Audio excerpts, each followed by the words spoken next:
he wants to. So you gotta be careful out here with you when you are transporting your weed around town and doing things like that, because it's completely illegal. All of those prices that we was getting from Monroe on 420 this year, Monroe, Michigan did not have the 420 sales that they have had currently in previous times. Usually they do so freaking good, but then now just don't do it, man. Be very, very safe. Be very, very cautious. Other thing, you guys, if you're making gummies right now, try to get away from the gummy shape or the gummy bear candy edibles. You know how I feel about that anyway.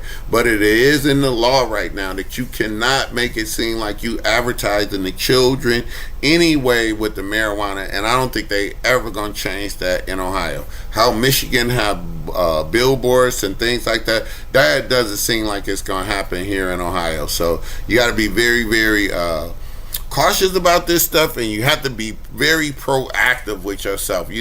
Use the old school rules. Just don't get caught, man. Just err on the side of caution. Also, it's no more public consumption here in Ohio. You gotta remember that. You cannot be at the game and smoking in the smoking lounge anymore. It's kind of a ticket now, so you gotta be careful. Be on private property, away from people, and that's usually what I would have said. Anywhere you could smoke cigarettes, you should have been allowed to smoke weed, because I think cigarette smoke is a little more dangerous than weed smoke at all, myself personally. So those are some of the things that affect the law. You gotta just be careful going across that border. But the real key to it all, you know what the key to it all is grow your own weed here in Ohio. You are still allowed as an adult to grow 6 plants, and if it's 2 adults in a house, you could grow up to 12. If you harvested those plants right, you could get a lot of weed off of them. And I think one of the people in the Congress talked about that last time they was talking about it. Like, if you grow 12 plants, that's more than enough weed. But true that, but you don't want the same thing. You get it used to something. Even the medicinal factors of things wear out after you get a certain use for it. And if you got an addictive personality, you might need to switch flavors or two to keep the effects of when you are giving yourself your medicine. I.e., like when you eating gummies for pain, you might want to switch from, say, Lenny B's Lenny Time gummies that's available at Movado's dispensary. You might want to move to just 10 milligrams of a hybrid, because it helps you out with your pain and it's more effective. And then go back to an old strain. And this thing is constantly changing. Everybody really act like the plant don't grow. Every plant has a different DNA and it has different characteristics. You can have the same strain of plant, 2 sisters or 5 sisters in the same tent, and that's when you get different phenoms. They'll all grow the same.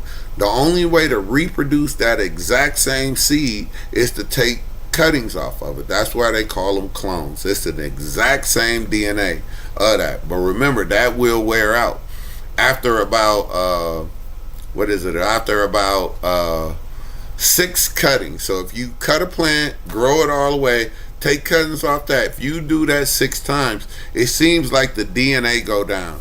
If y'all have noticed, like some genetics, if you ever got a clone and you took some cuttings off of it and the leaves look a little round, it look like clovers or things like that, it's because the DNA is sort of getting stretched out, where the plant is losing its identity and is so far away from the mother plant that it seems like the DNA just gets stretched out.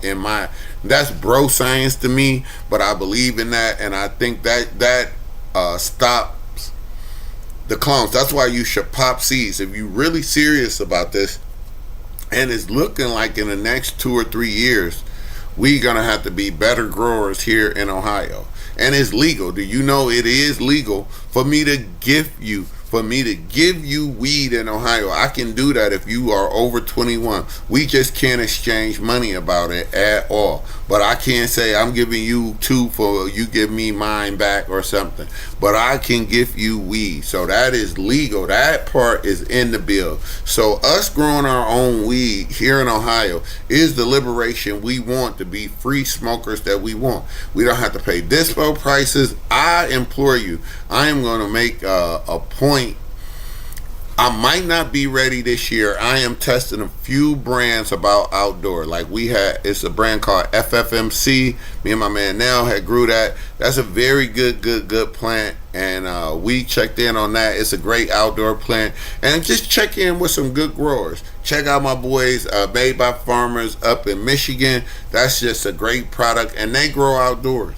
If you want to get good outdoor growing plants right now, I promise you the best plants is in Michigan. And how in this union that the state of Ohio say you can't bring seeds or something back from, I don't even know if that's legal. The plant ain't even a plant to you with the seed. So if you went and got your genetics out of Michigan, because they've been growing outdoors for about 4 or 5 years very well before the state of Ohio.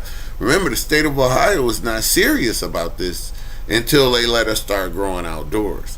When they let us start growing outdoors and we can make more CBD and we grow good for our climate. And when you drive by all of this empty farmland that you're just growing soy, yes, we will kick over your dirt. It will take the nutrients out, but you have to be a more of a environmentally conscious grower. Sometimes you want to strip all of the nutrients out so you can reintroduce new nutrients next year and you can retill your soil. So if you had a sustainable farm, I'm sure you would plant weed on one thing. The next year, the next field might be something else, alfalfa or something to help get the grass back. And you can do that in your house, man. Don't forget, growing weed is going to be our best legal way to circumvent the law, not circumvent, to comply with the law here in the state of Ohio, man. So that's a little bit about that law, and it is some other laws coming up. Michigan, I don't know what y'all been doing, but I'll tap back in. Cultivation wise, man, time to be outside. Hopefully our plants are standing up right now. The biggest problem right now I see is the wind. So put a little wind block up on. You put a little stick next to you. Put your stuff in cages right now. But the wind is tremendous right now. And the wind is not even as bad as, the rain or the hail don't seem like it's as bad as the wind this year. So when you plant outside this year, try to put a little fence around it, or the cage that you got, the tomato cage around it, and it won't let it like blow all the way over, and it'll give it some resistance. Put a stick next to it, like I use a chopstick or something, and use a zip tie, but you got to be careful there that you don't put it too tight that you could break your plant off. So be very, very, very careful. And appreciate you, James. Be very, very careful when you are going outside. Like right now, it's the wind. And remember, see which way the sun is going. And actually, look, I was talking to my young friends, get a compass and see which way the sun goes, east to west. And that is the way that your sun is going. I talk about this stuff like everybody know it, like it's second nature to me. But if you put the compass app on your phone and see east going west, the sun is going to go east to west, and you want your plant on that line. Now, if you got a house in the front of east to west, and when it get at night, it's blocking your sun off, and it's this time of year, you're going to have problems in the fall when you get ready to harvest, because it won't be getting no sunlight. Now, I'm sure some people is real strategic about almost can play the sun for a veg time and then more of a 12 on 12 flowering time. If you slick like that's real good. If you super with it, I would advise everybody that's growing outside to make them a blackout tent. What is a blackout tent? EP always be asking me crazy ass questions. But a blackout tent is just an outdoor garden that you can control the lights with. So you can actually look these up, and you want to like shut the light out, the sunlight out, like you put your plant on 12 and 12. It take a little bit of work, but if you go about it, some of the best weed was grown about 3 or 4 years that was outdoor, and they call it light deprivation tents. So they just take all the lights. You just black out tent. So in the morning you got it up, it get a good 12 hours worth of light, and then at that you go completely dark and you black that out so the roots could start growing there. And people have been getting great success out of that. And I believe because it's no brighter light than the sun, but the plant will have an environment more conducive to producing good fruit on a cannabis plant. So the light depth tent, you can do it easy with a tarp a couple days, but you got to be an intensive dude, like 7 days a week if you growing with some people. But they do have automatic light depth temp. I'm gonna look up some stuff. I said I was gonna look up something for y'all last week, but I'm gonna look up that information in next week's show. I'm gonna have some information on the light depth temp outside, and if we don't have that product yet, we are gonna put it on the market. Some of y'all hit me up to check me out on TikTok and over on YouTube, man. Facebook people, hit me up. I'm always down for a partnership to get something good so we can grow that. The heat inside of the tent this year is you always going to be subject to outdoors. When you growing outdoors in a tent like that, you all the time, I don't give a hell, you have to have circulation. So vent holes is number one. So when you doing like what I'm saying with the light depth and the tent, so most of the time the size when I see them is almost like a mesh, and you got the mesh openings on it, and they got these little light, like it's like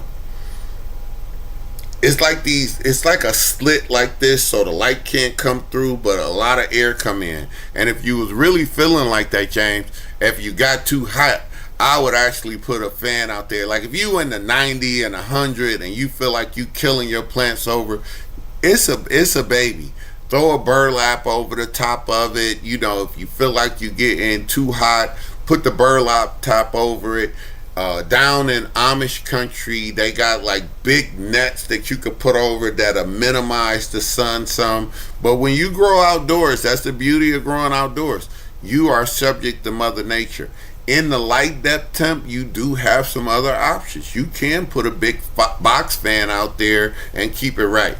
Now, ideally, James, if you really wanted to do something crazy outdoors, I would go geothermal. Super nerdy all the way to the point. Go down in the ground about 8 feet, straight with the auger all the way down, and put you a solid tube up with a return line on the other, and you can keep that mug at 56 to 62 degrees in all year long. So you can actually probably grow fruit trees in Ohio at 62 degrees if you kept it going. So that's the number one way I would use nature to control it, but that is a little expensive. But right out the back, if you felt like you was gonna go through a heat wave in Ohio, it might be a box fan. So say I might be growing some I don't know, some purple Urkel, and it's looking good, and it's outdoors, and it's smelling, and it's looking right. Buddy, I'm going to make that thing its own shelter, and I will have some fans out there because it's going to be worth it for me. And here in Ohio, when I grow outside, I grow 6 foot tall trees, so you yield a lot. So yes, temperature is a thing, but it's not like everybody else don't deal with these things too. It's free light, but you have less control of your elements too. It is another thing about growing indoors in Ohio in the summer. You can't do it without air conditioning. You are correct. I don't know why your tent gets so hot in the Midwest, specifically Ohio, in the summer. But if you growing indoors in a tent, I don't care what your AC is reading. It just seemed like it'd be like 90 degrees in your tent. I think when I was growing on the second floor, when we first went over, every day at 2 o'clock, my fucking tent would go to 88 degrees, and it'd be like 66, 68 on the thermometer. I'm pumping fresh air in from outdoors that's only like, in the 70s, and it would never cool my tent off. So I don't know about that. I don't know if it's a combination of the humidity changing and the temperature going up, but it is very hard, and you do definitely have to worry about cooking your tent in the summer. It's a very, very good question. Indoors, indoors in the summer, here's a little pro tip. Just use the Wi-Fi system. I would get one of them Wise Wi-Fi cameras in there and have a couple little automatic Wi-Fi buttons, either to turn a fan on if it was getting too hot, turn your emergency humidifier on.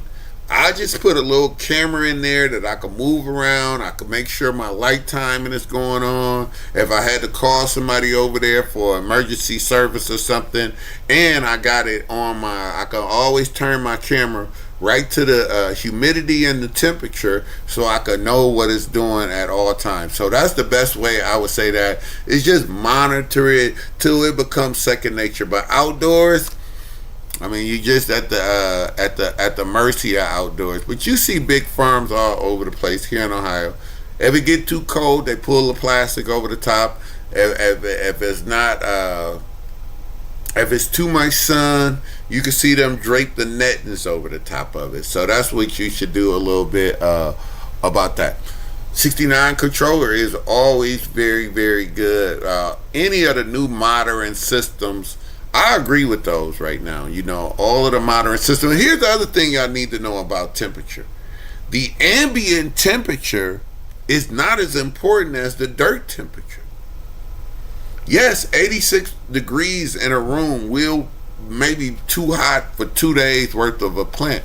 But if your root system is not over 76 degrees, you okay. That's where everybody make a mistake at. Like, yes, it's hot as hell in your tent, and you want to open them up and get that hot air out of there. But the real key is what your root system is doing. If you take the temperature and your roots start rising up, and your root system is over 80 degrees, you are in world of trouble then. You are going in the wrong direction. To me, if your root ball, and I got to check with JB down in Texas, if your root ball is raising up in temperature, it's usually because it's done what it's called root bound. And root bound is from too much water in a pot. It's like the root won't search for water. It's a problem from overwater. Everybody think in vegetation, your plant needs so much water. That plant is a damn actor in vegetation. It'll droop its leaf down, act like it's dying or everything, but that's not that bad, because at that time the roots are stretching to the edge of the pot.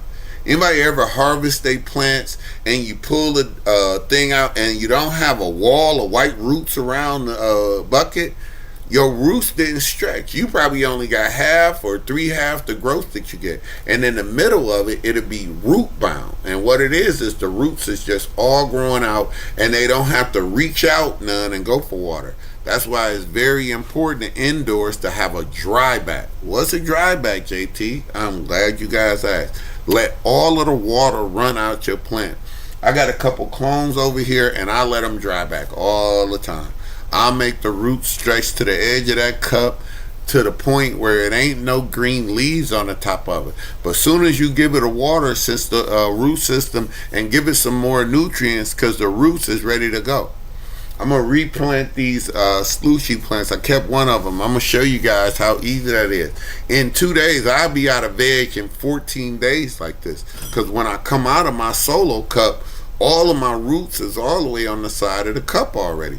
That's why you gotta have holes in your cup. That's the other thing. That's what root bound is also. You are not letting all of the water dry out your plant. You need to be systematic about watering your plant. In the beginning, in your watering stages, vegetation does not have to be on a routine watering schedule. Yes, it needs water, not every day. Most of the time, not every day. You will know. When you get to growing, your plant will actually tell you. When you find out when your plant is faking and not faking, vegetation is about every 4 days. And here's how they tell you: after you get the 14, 15 days worth of vegetation and you ready to flip into flowering and budding, which is the same thing. You ready to switch. If you're growing indoors, you ready to switch your light timer off to 12 and 12. You want to go into budding. Before that, you somewhere from 24 hours up to 18 hours all day light in vegetation. You wanted to think of it as a spring plant that's growing bigger. That's vegetation. As soon as it get to a good place with enough bud places on it. I don't come out of bud vegetation till I got about 16 to 32 places where it looks like potentially great weed is going to grow. Then I flip it in 12 to 12, and you have to worry about the stretch of the plant. If we growing in 5x5s, you shouldn't be growing plants more than about 3 or 4 feet, because it's just going to dwarf your whole tent. You'll get a grower, and these plants is fast growers. It's easy to tell you. It's the easiest way to show you what plants do in your tent is go on your street. If you live somewhere with trees, like here in the Midwest, the healthiest tree is the tallest tree. You know why? They trying to get all the way up to the top of the light. And if you look at trees, they always grow over another tree. You can use that to your advantage when you growing weed in the yard or anything. If you growing in buckets in the yard, you put your shorty next to a tall tree, and trust me, the tall tree is going to try to grow its limbs over there. So if you got a plant that's lopsided growing one way, put the small plant on the other way. The small plant is going to compete to be the tallest plant. I promise you, it is so fun and so unique. And you can see other plants that's super competitive. You can see plants that you thought was going to be the runt that be like, nope, I want to be the biggest in here. And then you like got to super crop the top so they don't grow too tall. But it's a lot you could do with that. So it's fun. But the most thing that I'm going to tell you guys, don't be afraid to fail. People are having a hard time. JB just was talking about how he had a hard time popping seeds for the first time in his life. And I know we both got a gift. Man, me and JB had such a success rate with popping seeds.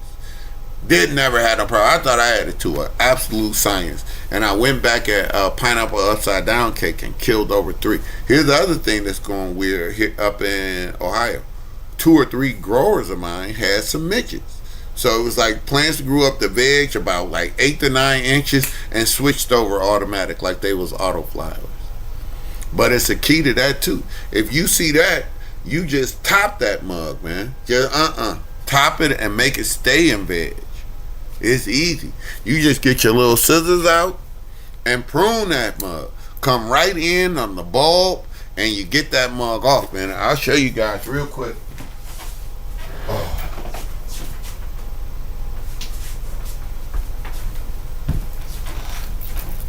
I got a little older plant, just for reference point. This thing ain't real. But see, if you was looking over here and this was starting to bud, you'll just come right in there and you could top it right there. It's just that easy. Yeah, I just show you. It was just right in there and you top it. And you see those 2 leaves? And from there, it's going to be, from this offshoot, it's going to be more. So this is an example of more nodes than a little bit. It's almost look mellish a little bit. It's very hard. I tortured the mess out of this plant though. But the root system is strong as hell. If you pull this whole dirt up, it is very, very strong. So I got like some tilt soil back here that I'm going to get going with this. I'm going to aerate these things. These things ain't got no food at all. And I've been a little bit hard on this leftover from Slushy. But it's still available. We guys could get this stuff. Remember, if you start budding or something, come right in there at the top. You see that? That's where topping it. You just take right out of there. And then from there, it'll be 2 offshoots. I'll try to bring this one in. I might put this in a pot so I can show you exactly how that goes about, man. But you want to always just get that was just so weird. And then this thing will grow in veg. To me, it's a little tall. So when I replant that, I'll replant that up to there. And you can see, I don't know if y'all can see, it's like no right here, no right here, no right here, no right here. But I haven't been taking care of it. I haven't even been watering this. It's sort of been sitting in the windshield. So that's a little bit of cultivation. And if you guys got any question, remember, I need to know what kind of materials you're growing in, what your dirt, what your amendments are, and it's good. I talked about prepping the ground and everything, but a lot of times, take care of the dirt, everybody. I want y'all just to have good dirt, good worm casted. Don't forget to add insect frost and rice hulls. That's a tip from over here at JT at the Weed Man at the Sohigho Gas Company, man. Y'all do this. All right, man. Y'all got any questions, make sure y'all hit me up at sohigho216@gmail.com. Drop me a like on any of these platforms or a message. I'll be happy to get back with y'all on everything. Last week, I'm so happy my people over at TikTok blowing me up a little bit, sharing me. I appreciate all that. Facebook, I always appreciate y'all. In the entertainment world, it is so much going on, man.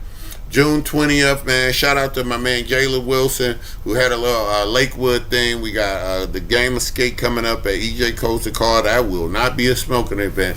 So we got the Game of Skate, and then we got Go Skate Day on June 21st. I think we kicking around during the June 13th party. Also look out for the Artist Activation or the Activism Awards with EP and Voice of Radio. Forgot what day it's going to be in September, but I put it up on our page.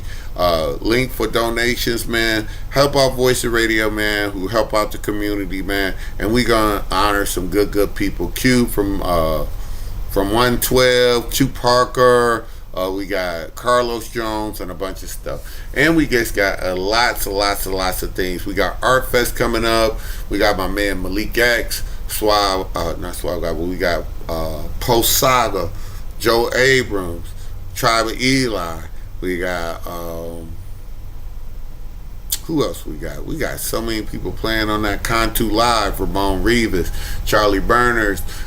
We got great comedians. We got a great lineup for y'all this year's Art Fest. And I'm gonna keep it 100 with y'all, man. I went to the Asian Fest this year. This is the first time. I didn't go last year. I went this year, and it was not pleasurable for me. It was over quick, and sometime in this world, I like to look at everybody as human beings. But when people see your skin color before they see who you are as a person, or people see my hair before they see who I am, that's on them, man. People don't understand nothing about your walk. And when people are judging you on the outside, they just let you show how weak they are. It's just projection for them.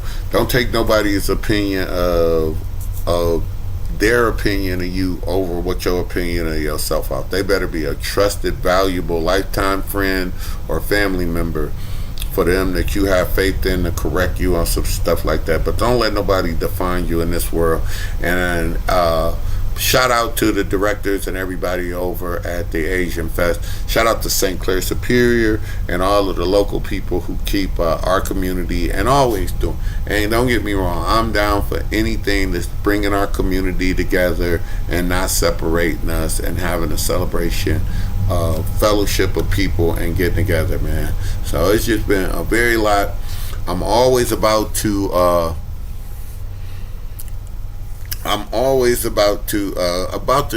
graduate class and get going on this Art Fest, man. It's just a shame sometimes when you try to do good things for the community. I'm such a humanist. I know we got to be stereotyped. Y'all see what color I am. It's not easy being brown sometimes, but it ain't easy being white. A lot of people just think like not knowing somebody else. Everybody think, oh, I'm black, I had to have, escape the drug gang, But everybody, kids in the suburb with a raggedy ass mama and daddy on Oxycontin, mama a bulimic, and it ain't easy on that little lady who living out in Pepper Pike, little white young lady, little white young male, and they had the same struggle. They have baby daddy issues, all of that shit. But they don't have nobody. I heard Jason Johnson talking on fucking Trevor Noah's story about the white plight, and they don't have nobody. That's why Trump is important to people. I hate to be on a soapbox like that, but that's why the white people like that. Nobody. That's like they Obama for them, and Obama wasn't even Obama for black people. Some people, I love the brown man being in there, but he didn't do a shit ton for us. Like personally, not for me. I don't know. He did something for my niece though, and I'll forever appreciate you. But then I see why you down for that. Somebody speaking for the voiceless. You know, nobody want to go for this shit. You know, the funny thing is the billionaire class, which he is, and will you still let him speak for you? He not from the trailer park. He not from the east side of Cleveland. He ain't from Slavic Village. His daddy didn't work in a steel mine. You know, you gotta watch out for that stuff, man. So just love one another. Judge people the way you judge people, one by one, and don't let these stereotypes. But it was a lot of funny business going on down there.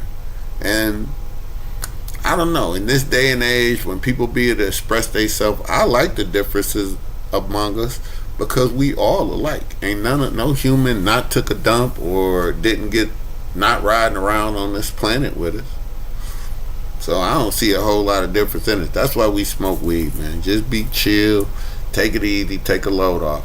And I never really got on this platform and told you be careful on how many gummies you eat. Be so careful with eating edibles, man. You can eat too many edibles anytime, and that's when you get yourself in trouble. Say go low and slow on edibles. Well, I mean, I'm glad you asked, EP. Low dose. 5 milligrams, 10 milligrams, and you might need to eat a quarter of that. Wait 35 to 40 minutes for the effect to take place. If you're a scaredy cat and it's your first time, wait an hour. And if you okay with how you feel, maybe you can eat a little bit more, but that'll give you a baseline. Do not start off eating gummies with a 50 milligram. You'll have a bad experience and you'll take something away from you that you maybe can enjoy one time in your life because you ate too much from that experience. But it is healthy. That's a little trap. You ease into it and it's okay for yourself. It's a lot going on. It's a better pain reliever than oxys without all addiction, in my opinion, for me. It works very well. Advil, and I don't want to be high on gummies most of the time. I want not to think about my back pain.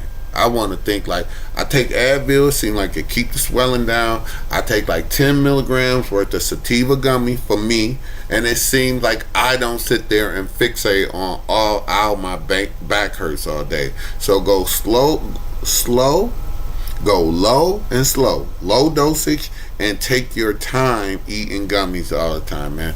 We got my friends coming in town, and I do want to say shout out to my homegirl Jerry. I miss her so much, and it's on me, man.